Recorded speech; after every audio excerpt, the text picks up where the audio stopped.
So I got Sai with me, and we're going to be talking about a new possible mythical Zhoniin devil fruit that's out there. You know, that's all the rage nowadays because Gear 5, one. yeah, Gear 5 just debuted in the anime. We've got a whole bunch of new people coming in, and they're like, oh my god, Luffy's rubber fruit was actually a mythical Zhoniin this whole time, and he's a mythical Zhoniin. And it's like, what else is going on with there? It's like, what if I told you that Luffy's father, Monkey D. Dragon, could also have a mythical Zhoniin devil fruit as well? If you're not aware, One Piece, the story and its characters, is kind of like a hodgepodge of inspiration that Oda took from like mythology, religion, history, and everything, and kind of based a lot of stuff off of that. Luffy, he is apparently based off of Hanuman, god of the monkeys, or the Bajrang Bali. That's why he calls that massive attack that he hits Kaido with the Bajrang gun. Well, in Hindu religion, the father of that guy is the wind god, Pavandev.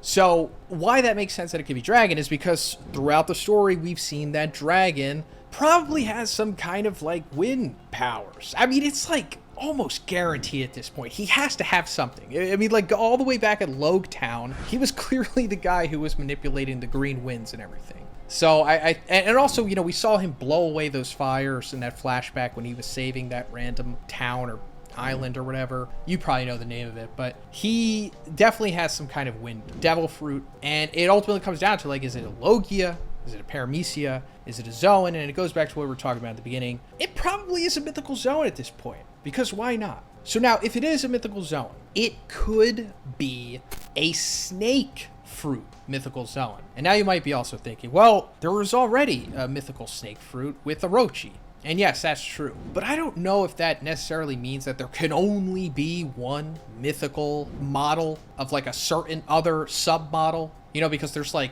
we've seen two different snake fruits before. Sandersonian and what was the other one? Marigold. Yeah. Hancock sisters. They were just like the standard Zhoniin. So when it comes to mythical Zhoniins, there's no cap on how many mythical variants of a certain type there can be. So there can definitely be like multiple mythical snake Zhoniins, for example. I don't think there's been anything in the series yet to debunk that. And the cool thing with this is that, you know, going back to what you said about Dragon having wind-related powers, that's been something that the community has been throwing around for the longest time now. And it's either we can come to the consensus that he has some wind-related devil fruit, or he just has some really crazy lungs and he's just blowing air like no other. But obviously, we're going to err more on the side that he has some sort of devil fruit. The wind fruit, you know, that could be a thing. But what would that be? Would that be a Logia? Would he be a wind man? I don't know. I feel like it would make more sense if he was a mythical Zhoniin instead. Simply because with, like you said, the tie-in with Luffy, right? We have him being like this variant of Hanuman and other religious figures. I heard a lot of African folklore as well had a character that was similar to Luffy and Joy Boy. So Oda's pulling from different mythologies and just bringing it all into the story. And I feel like the same could be had for Dragon too. And you came up with a really good example of what it could be, right? Yeah, which is, we'll get into it, which is funny, but I just wanted to go over the, what you were saying about how there's no, like, confirmation that there can only be one mythical model of fruit. And that's true, because there's, like, 3 mythical human fruits. You know, there's Luffy, Sengoku, and Oni freaking Maru has a mythical human fruit. Ani Uno? It makes him into like that monk warrior for some reason. Waste of a fruit. Now I feel silly that we even talked about there only being like one mythical model per variant. Yeah. Yeah, no, there's so many. Actually, yeah, you're right. Yeah. So there multiple Hito no Mis. Yeah, so there could be 2 snake fruits, and snakes are heavily tied to like mythologies and stuff. So come on, let's just say. Man, I'm gonna go one further. Oh, there's another Hito that's mythological too. I'm gonna say Chopper is a mythological one. Because let me tell you, I have never seen any human that looks like Chopper, man. I go outside on a regular basis. I see other people. I look in the mirror. And let me tell you, I don't see Chopper when I look in the mirror. You could say that's his hybrid form, and I think that's very fair. But that must mean there's a full Zhoniin transformation of Chopper where he actually looks like a regular Joe. And Oda's holding back. He hasn't shown us that yet. I want to see full human Chopper. Bring him out. Awakening. Get him out of the closet. Yeah, Awakening. Yeah, he just looks like a human, and he has like the smoke cloud around him, you know, the Awakening smoke. That would be kind of cool. Yeah. He would look like a Joe Biden character. The pinnacle of mankind. Everything this world has to offer.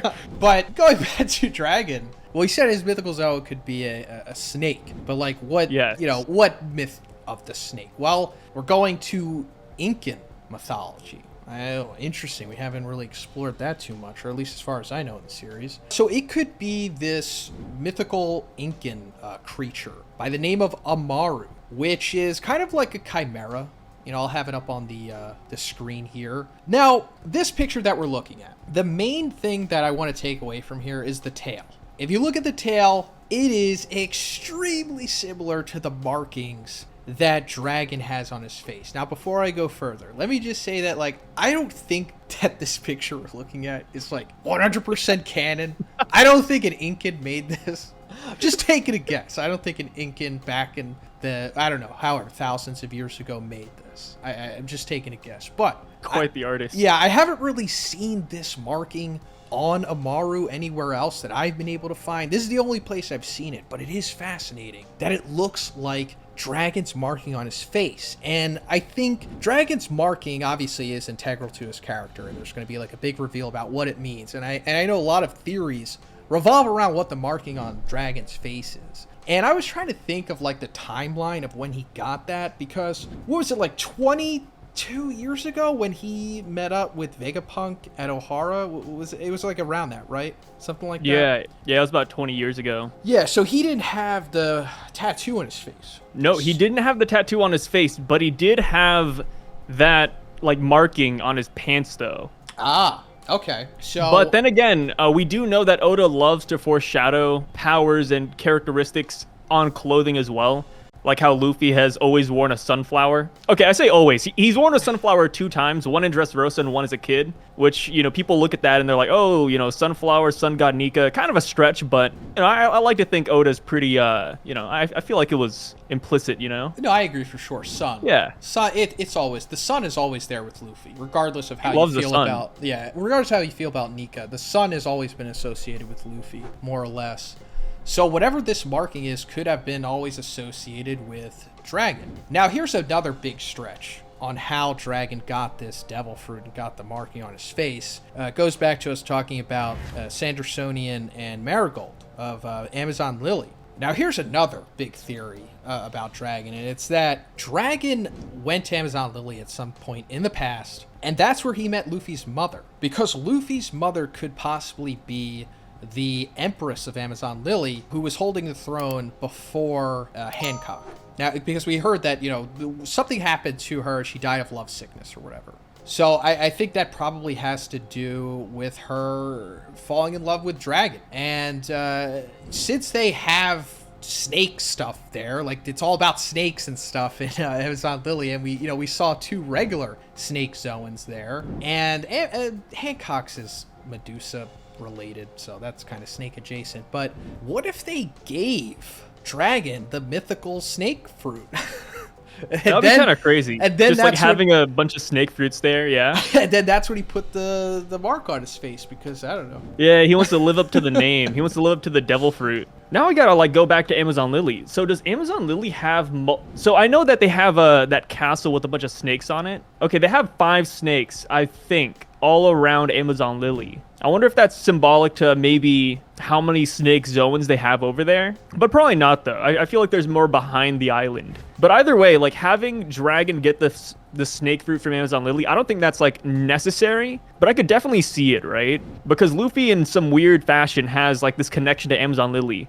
Thanks to Boa Hancock, but also simply because he's a fighter, Yeah, for sure. Okay, I mean, his connection also goes back to Kuma. Kuma sending him there. It's like, why did Kuma send him there? Yeah. It's like, who else is Kuma associated with? Obviously, he was like, I don't know, the former Yonko commander of Dragon or something, maybe? Or one of the commanders of Dragon. So it's possible he's like, oh, this is my former captain's freaking son.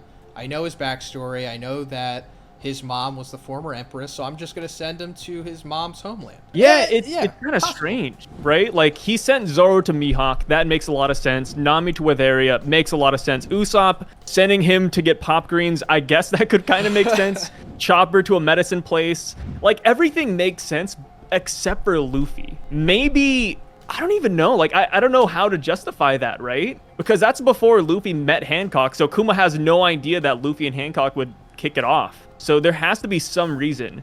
Whether that's because of Dragon's connection to Amazon Lily, I'm not too sure. But now that you mention it, now I'm like, I got that itch in the brain, you know? No, that's what I'm saying. It really scratches that itch. Regardless of if it's true or not, it scratches the itch of, like, this is fun. Regardless. It makes sense. Yeah. Now, as for the rest of this stuff and what it can be tying to, we'll go back to Skypiea with that flashback of Nolan and Calgara, where we saw that woman being sacrificed on that altar. And as she was being boated to the sacrificial altar in Skypiea, they were like, take the girl to the altar. God of the sun, God of the rain, God of the forest, God of the earth. Now, at the time, it didn't really mean much. We thought it was just, whatever.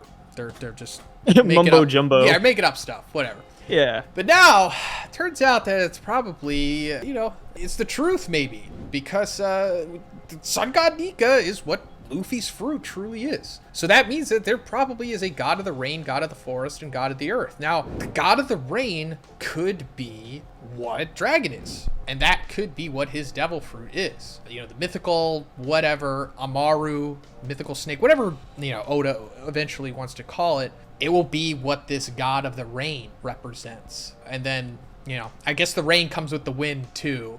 Just weather in general, because then there's like the forest and the earth. I don't know who the forest is. I mean, there's like a guy with a leopard suit here. Could be Lucci, but that seems like a waste.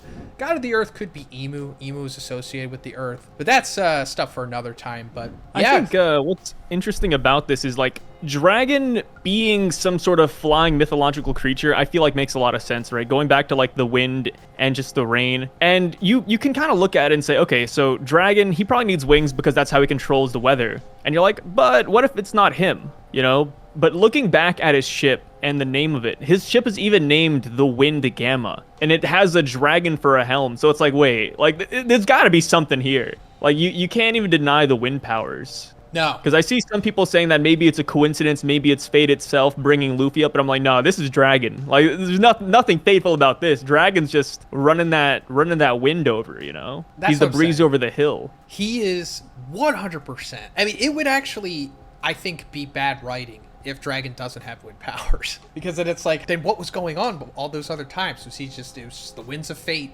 coming around. So, yeah, I totally think that he at least is like a Logia, because we haven't seen that, and it's kind of like the one Logia that's missing at this point. The one Logia that seems like it would make the most sense, because they're supposed to be like natural occurring things. So like, where's the wind guy? We've seen all the other ones, except for water, but that just, it would be broken. You can't have a water Logia, obviously, but yeah, that's... I feel like whatever Dragon's fruit is, it's going to be somehow tied to South America, simply because that's Dragon's whole character, or at least that's how Oda wanted to base him. Going through SBS's, Dragon has had a lot of Cuban influence in Oda's little buildup of his character.